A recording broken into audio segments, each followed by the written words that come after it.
A woman will literally rewrite the entire story of your relationship inside her head. She'll rehearse the breakup speech more new and mentally move on. All because you failed to do something she desperately wanted but refused to ask for. And the worst part, you'll have absolutely no clue what even happened until right now. Because I'm about to tell you everything, let me start with a confession. I almost didn't make this video, and not because the topic is uncomfortable. Trust me, I have zero shame. But because what I'm about to share breaks an unwritten code that women have been silently protecting for generations. Researchers at the University of Texas conducted a multi-year study on communication gaps in romantic relationships. And they found something that should genuinely alarm every man watching this. 72% of women admitted to wanting specific behaviors from their partner that they had never once verbally requested. Not because they forgot, not because it wasn't important, because they believe that having to ask would strip the behavior of its meaning entirely. She would rather go without the thing she wants than have to explain it to you. That's not stubbornness. That's not a flaw. That's wiring. And if you don't understand that wiring, you will keep losing women who are completely in love with you, and you'll never understand why women rarely say what they truly want, why they left. Now, I titled this video Dirty for a reason, but probably not the reason you're thinking. Some of these are physically intimate, sure, but most of them are dirty in a different way. They're the thoughts she buries, because society told her wanting them makes her too much, too needy, too traditional, too intense. So she shoves them into a mental vault, locks it, swallows the key, and prays that somehow you just figure it out. Well, today is the day you figure it out, and I'll warn you, number 3 on this list is the one that breaks most relationships. Silently, invisibly, without a single argument, it just erodes things until one day she's gone and you're holding your phone wondering when everything changed. So, pay attention when we get there. Here we go. Number 7, interrupt overthinking with physical certainty. Every woman has a version of this moment. She's spiraling. Maybe it's about work. Maybe it's about something her mother said. Maybe it's about a comment her friend made 3 days ago that she's been mentally dissecting with forensic precision. Her brain is running 17 tabs and none of them are loading properly. What most men do in the situation is try to fix it. They start troubleshooting. Well, have you tried talking to your boss? Maybe just don't respond to her text. And from a logical standpoint, that makes perfect sense. Problem identified. Solution offered. Case closed. But here's what she actually wants and what she will chew her own off before requesting. She wants you to walk over without saying a single word. Take her face in both hands and kiss her forehead or pull her against your chest and just hold there. No advice, no commentary, just your physical presence communicating something that words consistently fail to deliver. I'm here, I'm solid. You can fall apart for a second because I'm not going anywhere. Neuroscientist Dr. Tiffany Field, who founded the Touch Research Institute at the University of Miami, has published over 100 studies proving that physical touch reduces cortisol levels by up to 31% within minutes. But here's what the data doesn't capture. The snort's emotional weight of unsolicited touch. Secret number 1, emotional safety from someone you trust. That's not just stress relief, that's safety made physical. She snorts, won't ask for this, because asking for comfort feels like admitting weakness. Most women have been conditioned to handle everything themselves. Requesting to be held feels like filing a formal complaint against her own independence, so she spirals alone and quietly resents that you didn't notice. You don't need to read her mind. You need to read her shoulders. If they're tense, if she's gone quiet, if she's scrolling her phone but clearly not absorbing anything, that's your signal. Don't ask what's wrong. Just close the distance and be the interruption her nervous system is begging for. Number 6, say her name during intimate moments and not just those moments. There is something neurologically electric about hearing your own name spoken by someone you're attracted to. A study from the journal Brain Research found that hearing your own name activates specific regions of the left hemisphere associated with self-representation and identity processing. Your name is the one word in any language that your brain treats as fundamentally yours. Now apply that to intimacy. Not just physical intimacy, though. Yes, absolutely that. but also the quiet moments when you're cooking together and he says your name before asking you to hand him the salt. When you're walking ahead of him and he calls your name just to make you turn around so he can look at you.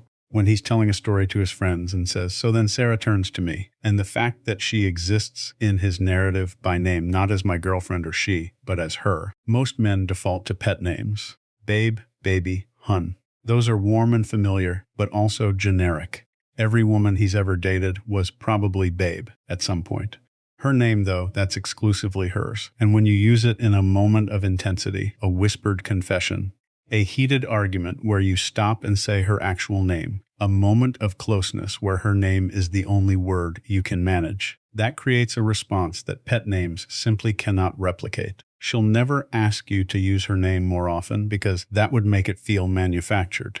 The power is that it feels instinctive, like you're so consumed by her specifically that her name is the word your brain reaches for automatically. Number 5, handle another man's attention toward her with calm dominance, not reactive jealousy. This one is spicy, and I know it's going to trigger some debate, so let me be precise. She does not want you to start a fight or make a scene. That's not attractive. That's a liability. But she also doesn't want you to be completely unbothered. If another man is clearly flirting with her and you just sit there sipping your drink with zero reaction, she registers that. And what she registers is not, wow, he's so secure. Secret number 2, calm masculine confidence. What she registers is, he doesn't care enough to respond. The sweet spot is calm, measured possessiveness. You walk over, you place your hand on her lower back. You look the other guy in the eye with completely relaxed confidence that says, I exactly what you're doing, and I'm not even slightly threatened, but she's with me, and we both know it. Maybe you extend a handshake. Maybe you introduce yourself. Maybe you simply redirect the conversation with a casual smile that communicates absolute ownership of the situation. Evolutionary psychologist Dr. David Buss found that women consistently rated proportional mata-guarding as attractive. The key word is proportional. Too much and she feels controlled. Too little and she feels unvalued. But that middle ground where you acknowledge the situation without being destabilized by it, that is profoundly attractive on both a conscious and subconscious level. The dirty part, she might even enjoy the moment a little. Not because she wants to make you jealous, but because your response tells her everything about your confidence, your investment, and your willingness to claim her without caging her. That distinction, claiming versus caging, is where most guys get it catastrophically wrong. Number 4, take something off her plate without announcing it. This is the silent killer of female attraction, and almost nobody is talking about it. The American Psychological Association's 2023 Stress in America survey found that women reported significantly higher levels of chronic stress than men across every measured category: work, family, household management, emotional labor, logistics, scheduling. She is running an invisible project management system in her head at all times, and most of it goes completely unnoticed. She wants you to identify one thing on her mental checklist without her having to delegate it and just handle it quietly, completely, without expecting a parade. The car needs an oil change. It's done. She mentioned the kitchen faucet is dripping, fixed by the time she gets home. She's been stressing about groceries. The fridge is stocked, not because she asked, because you paid attention and acted. Researcher Eve Rodsky calls this cognitive labor in her book Fair Play. Her research shows that in most heterosexual relationships, women carry roughly 70% of this invisible workload, and the exhaustion isn't from the tasks themselves. It's from being the only person who remembers that the tasks exist. When a man proactively handles something without being told, it creates a wave of relief and attraction that is almost embarrassingly powerful. She feels genuinely cared for. Not because secret number 3, feeling deeply understood. The task was hard because the noticing was rare. She'll never ask you to do this because asking you to take something off her plate is ironically another thing on her plate. The moment she has to identify the task, explain it, and follow up on whether you did it, she's done more work than if she'd handled it herself. The magic is in the initiative. The magic is in her coming home and realizing something is already done, and she didn't have to think about it for even 1 second. Men who master clears throughout this become addictive because in a world where she has to manage everything, the man who manages something for her becomes the only place she can actually rest. Number 3, this is the relationship killer I warned you about. She wants you to pursue her after you already have her. That's it. That's the whole thing. And it is staggering how many men completely abandon this the moment the relationship becomes official. During the dating phase, you were incredible. You texted first. You planned dates. You complimented her without being prompted. Every interaction felt like you were actively choosing her. Like being with her was a privilege you didn't take for granted. Then you got comfortable. And comfort is wonderful. But somewhere between comfort and complacency, you stopped doing the things that made her fall for you. Not because you stopped caring, because you assumed the work was done. Dr. John Gottman, whose research has predicted divorce with over 90% accuracy, identifies this as the erosion of turning toward. His data shows that couples who eventually separated had a turning toward rate of only 33%, while couples who stayed together maintained a rate above 80%. She doesn't need grand romantic gestures every week. She needs evidence, consistent, undeniable evidence that you would choose her again today. That if you met her for the first time this afternoon, you'd still pursue her. That she hasn't become furniture in your life. She will never vocalize this because saying, "I need you to pursue me again," feels desperate. So instead, she goes quiet. She pulls back. She starts investing less because you invested less first. And by the time the conversation happens, if it ever does, the distance has already hardened into something much more difficult to reverse. A random Tuesday text that says, "I was just thinking about you and had to tell you," takes 4 seconds to send and can sustain weeks of emotional connection. A secret number 4, consistency over sweet words. Planned date night. Not because she asked, but because you refused to stop being the man who plans things. Communicates more than 1,000 "I love you" on autopilot. The men who keep pursuing their partners long after the chase is over are the men whose partners never stop being in love with them. The men who stop, they become roommates slowly, painlessly, and then all at once. Number 2, be verbally explicit about your desire for her, specifically her. Most men think women want to hear that they're beautiful, and they do. But your beautiful is the baseline. It's the equivalent of tipping 15%. Expected snorts, and it doesn't leave an impression. What she actually wants, what makes her replay your words at 2 a.m. in the morning is specificity. Not "you're beautiful," but the way you tilt your head when you're thinking about something serious makes it physically difficult for me to concentrate.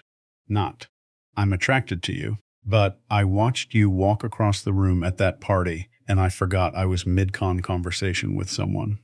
Not, "You look good, but that thing you did with your hair today, I've been distracted since this morning and it's becoming a problem." The dirty element here is intensity. She wants to feel like your attraction to her is slightly unmanageable. Not in a threatening way, in a way that communicates, "You have disrupted my ability to function normally, and I am not even a little bit sorry about it." That raw, almost confessional quality where you're not delivering a compliment, but admitting to a condition. That's what makes women feel genuinely desired. She'll never ask for this because you can't request obsession. It has to come from authentic overwhelm. And the beautiful thing is, if you actually feel it, all you have to do is stop censoring yourself.